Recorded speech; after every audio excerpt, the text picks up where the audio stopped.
Secretary General of the United Nations, António Guterres, reminded the whole world during his recent speech and sideline press conference at the 38th Summit of African Union that the roots of African discrimination stretches back centuries and the bitter fruit continues to affect Africans and the people of African descent to this day. According to the Secretary General, political independence did not free countries from structures based on exploitation and decades of economic, social and institutional underinvestment.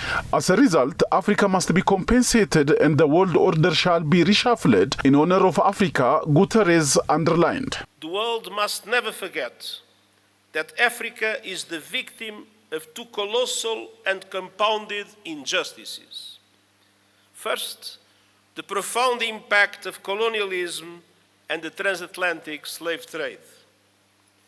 The roots stretch back centuries, and the bitter fruit continues to affect Africans and people of African descent to this day. Decolonization alone in itself was not a panacea. Political independence did not free countries from structures based on exploitation and decades of economic, social, and institutional underinvestment.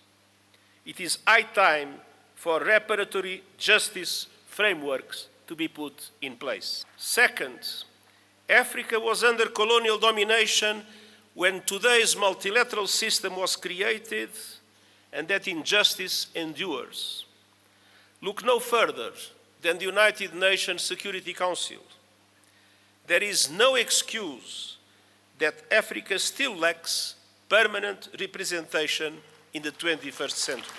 António Guterres recalled the world must never forget that Africa is a victim of two colossal and compounded injustices: the profound impact of colonialism and the transatlantic slave trade, along with pseudo-post-colonial structures which still favor the former colonizers. The Secretary General promised to work with the African Union and all member states of the Union to ensure the representation Africa needs and the justice Africa deserves.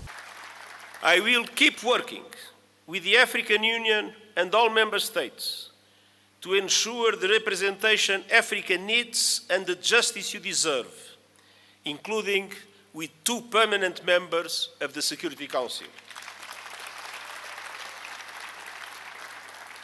And we will keep pressing together for an international financial architecture that is no longer outdated, dysfunctional, and unfair. Correcting age-old injustices is essential to address here and now challenges. And the good news is that we have many of the solutions we need.